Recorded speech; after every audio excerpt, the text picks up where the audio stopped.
Welcome. My name's Naomi Stonier. I am so happy you are here with me because I am going to share with you the 3 steps you can take right now to create a happy marriage without your partner doing anything. First of all, I'm going to tell you a little bit about me. I'm a relationship coach, but I don't just do this for a job. This is a path I have walked myself, from dysfunctional relationships to thriving in every area of my life without anyone else, any of my loved ones doing anything.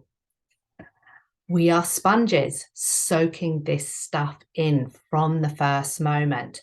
I took all this stuff with me into adulthood and it showed up everywhere for me, in my relationship, in my marriage, in my parenting, in my friendships, with my wider family, in my work. Work was such a tiring place for me.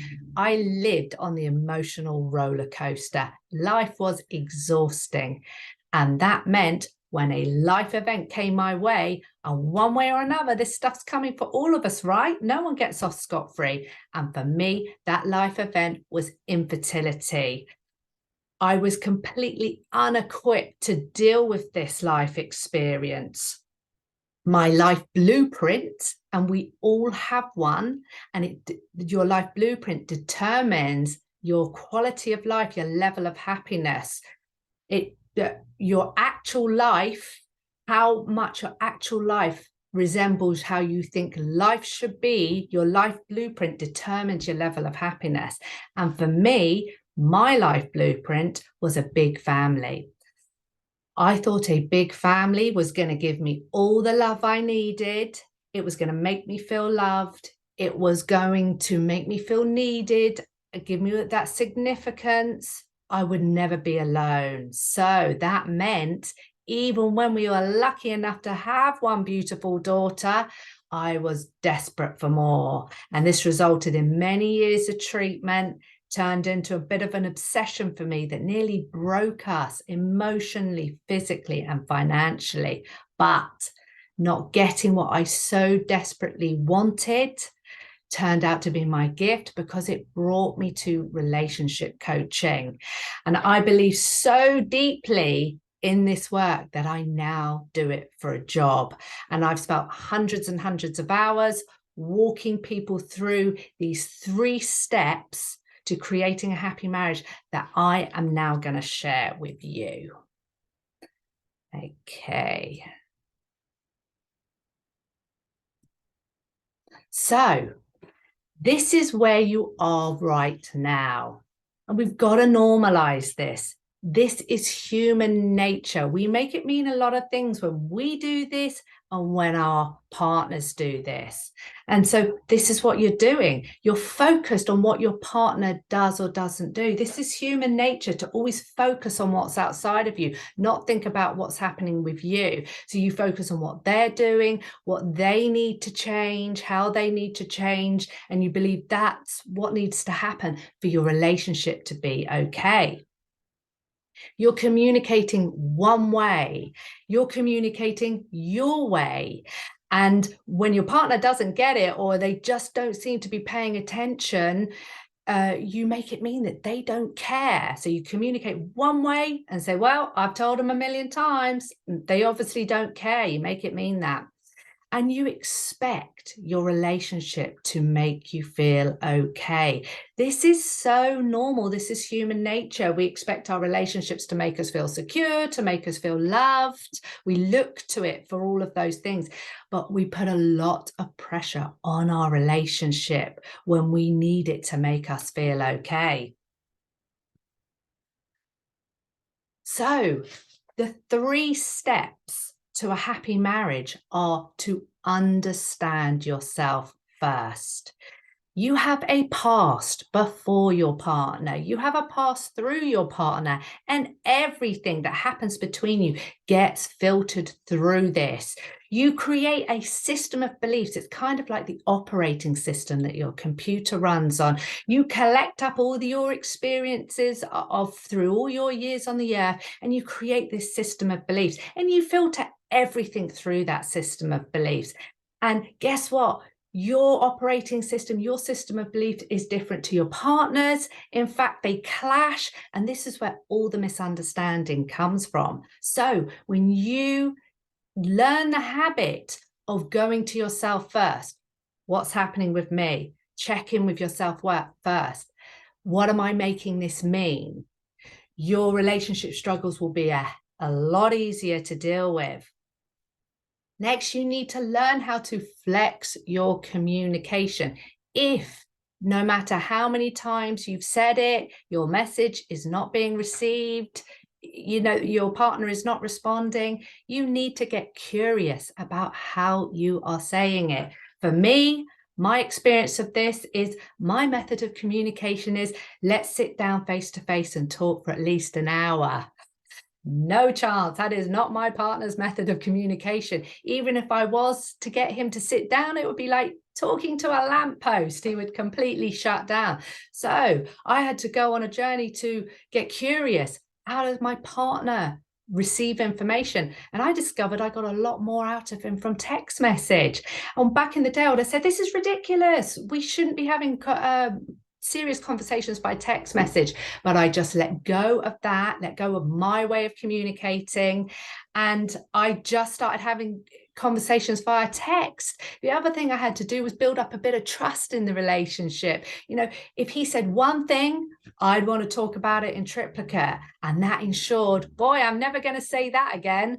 So I had to make it safe for him to have these discussions and not feel like, okay, I'm going to get pinned down to a 1 hour conversation. So I had to learn to keep it brief. Now, I don't have to do that now, but this is how I got the lines of communication open initially. So learning how to flex your communication is a highly valuable skill that you will use everywhere, not just in your marriage.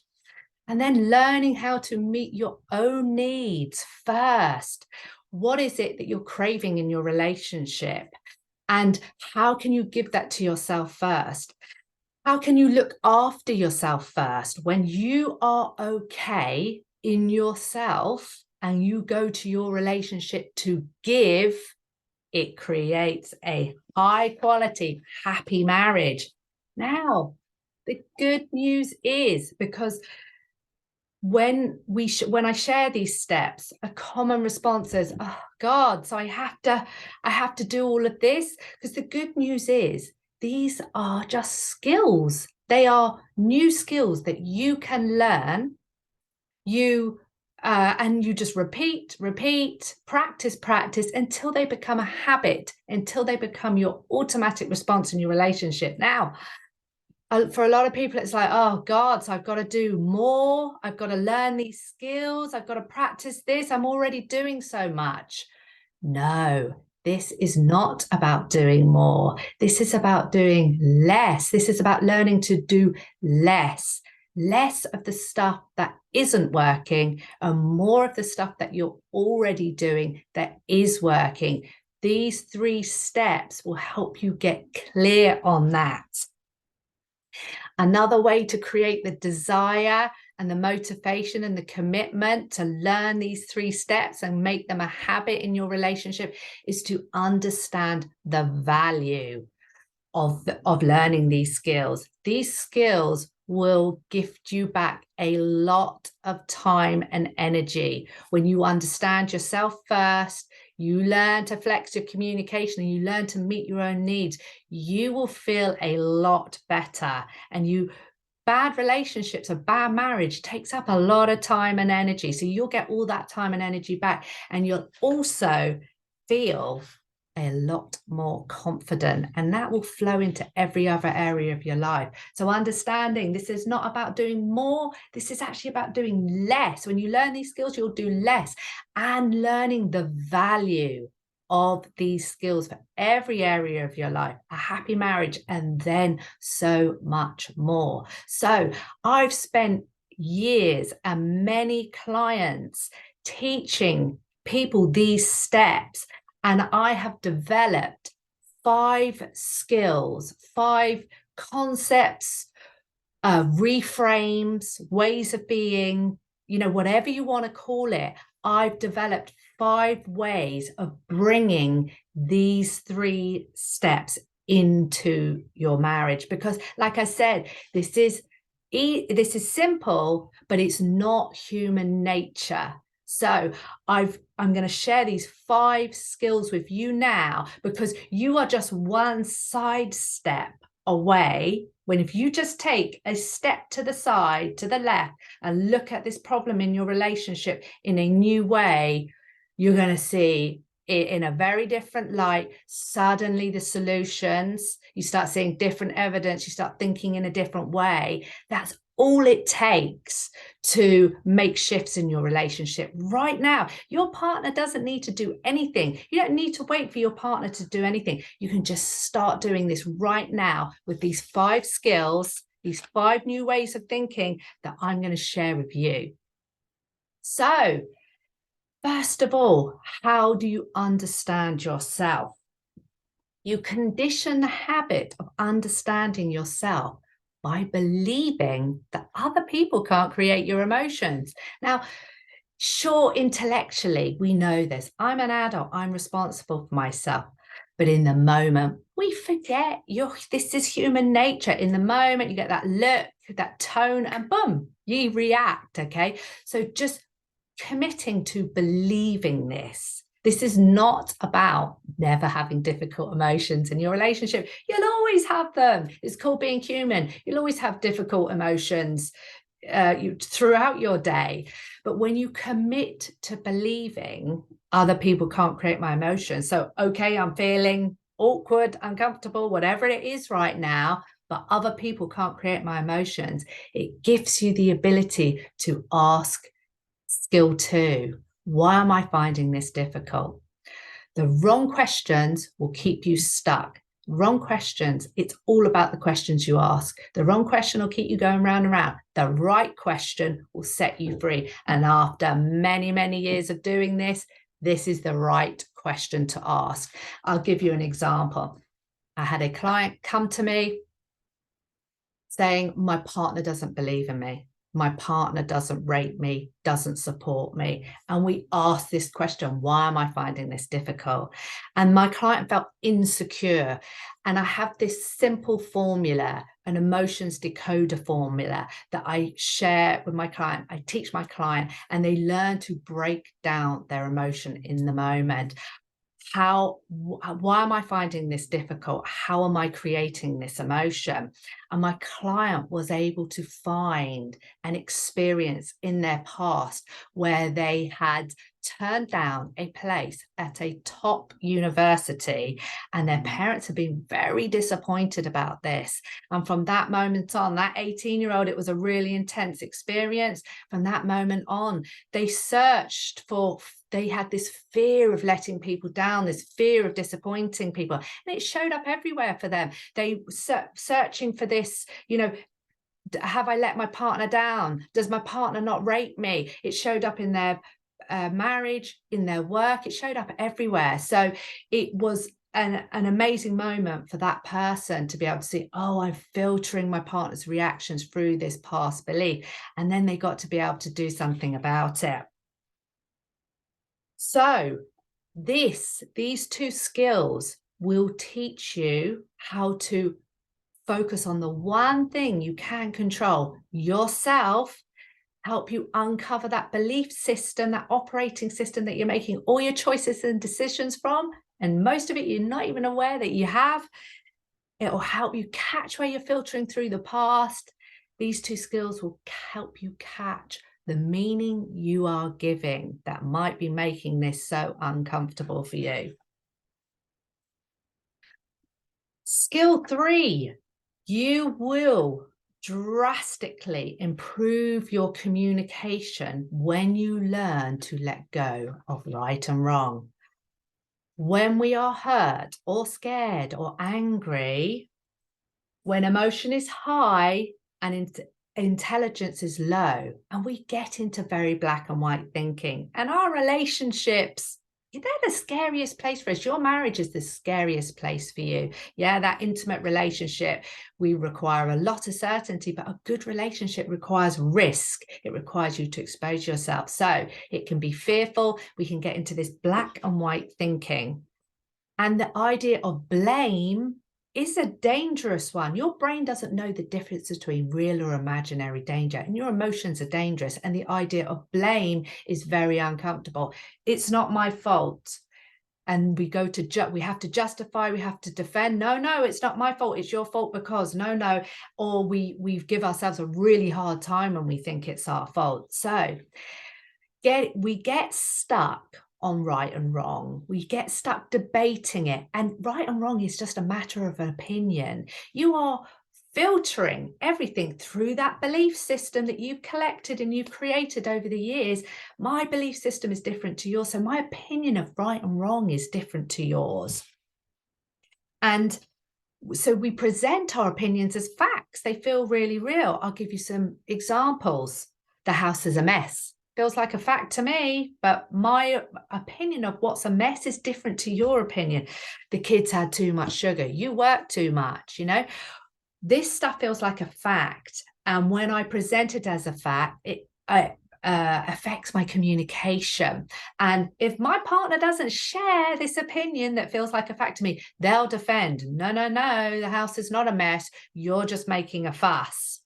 So I help my clients separate out their opinions, their stories that feel so real, it feels like a fact. I use a simple formula called fact fiction. It's just a simple way of catching the opinions you have because they're very subtle, they're very sneaky. So a fact is something you can prove in a court of law. So the house is messy is not a fact because one person's mess is another person's palace.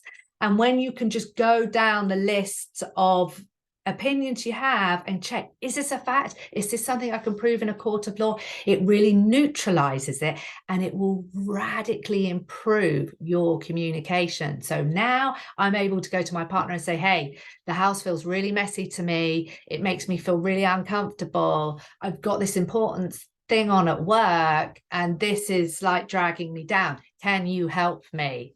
And so when I'm not presenting it as a fact that might be your fault, my partner goes, okay, I can help you. Okay, it really opens up a bit more of a kinder, open form of communication. And then this next skill, again, this is just human nature. We are programmed to find problems.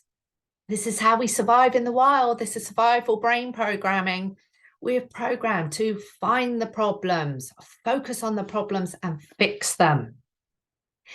But you get stuck on the problem when you do this and it affects your communication. It's also a form of emotional management. Something difficult happens, you get those uncomfortable emotions and you want to leap into action. You want to start fixing the problems so you can get rid of the uncomfortable emotions.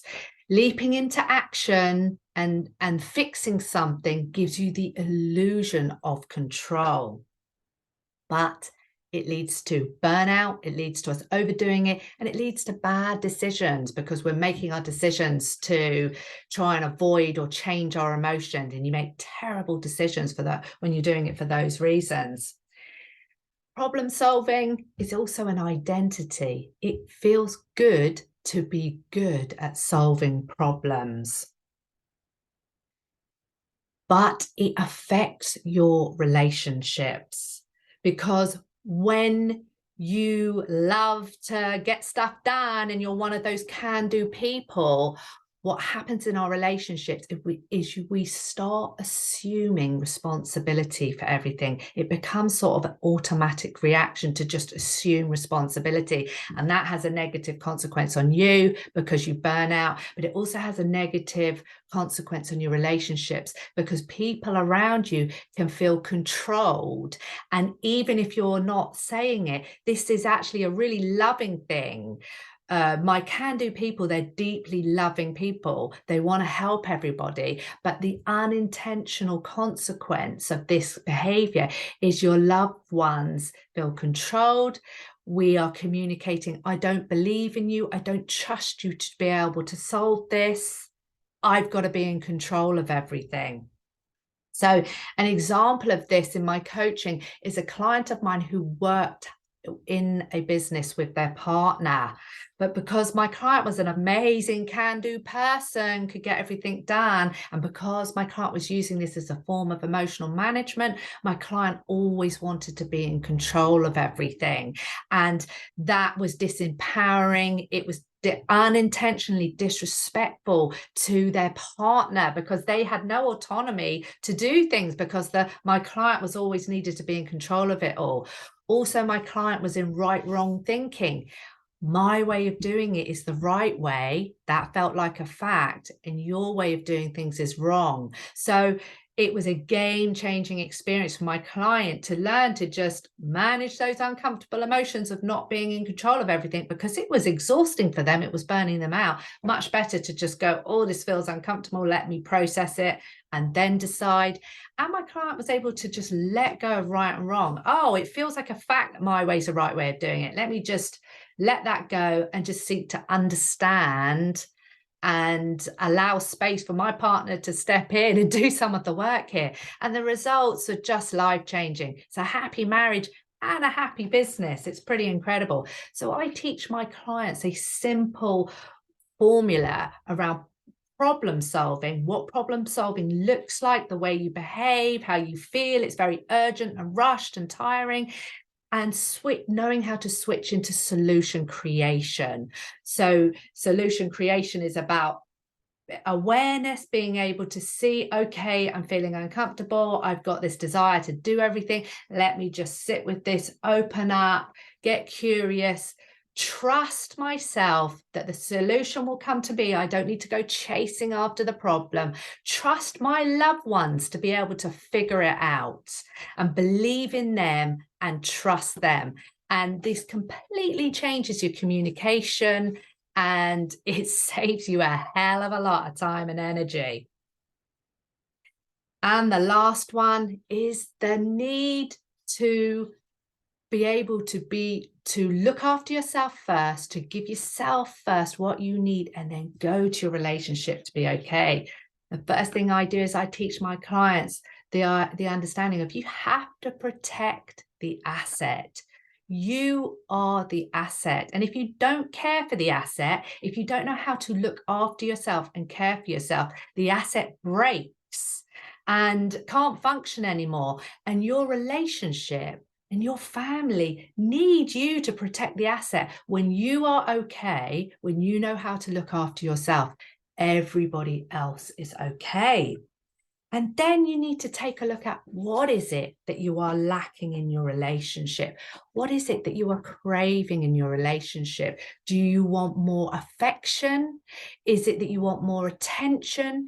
And what is it exactly that you want? And then ask yourself, why do you want that? What is the feeling that you want from more attention, more cuddles? What's the feeling that's going to give you? This is what everything we're after, even material things, it's because it's going to give us a feeling. So what's the feeling you want? Is it more love, more connection?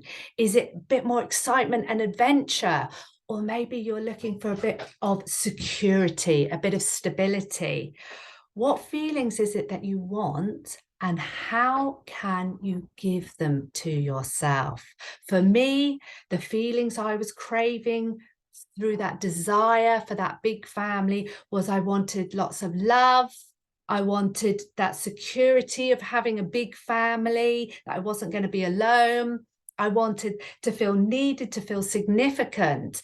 And so when I tried so hard to get that big family to give me those things, but it turned into a gift because I had to learn how to create those feelings and give those feelings to myself. And when I learned how to do that, and I learned how to be okay in myself, and I stopped expecting all my relationships to make me feel like this, my relationships all up leveled because I was okay in myself, and I could go to my relationships to give. It took away a lot of pressure from my relationships. My relationships feel a lot lighter and a lot easier. Now I know how to give myself what I need and then go without an agenda to all my relationships. So that's it. That's the training. Now, if what I am talking about is resonating for you, your next step is to get on the phone with me and speak with me one-to-one. I will spend 1 hour with you applying all of these concepts that I have discussed to your particular set of circumstances. What we will do is take a look at where you are at now in this relationship, where you want to be in this relationship, and how coaching with me can bridge the gap between the two. And we'll also discuss all the specifics of what it would look like to work together. So this is a free 1 hour call. It's a highly valuable call. It'll bring you into a huge awareness. And there's an email right now in your inbox with a booking link. So I urge you not to wait. Waiting means waiting on that happy relationship. It's available to you right now. It means waiting on the results these skills will create for you. So I would love to speak with you one-to-one and take this further for you. Thank you so much.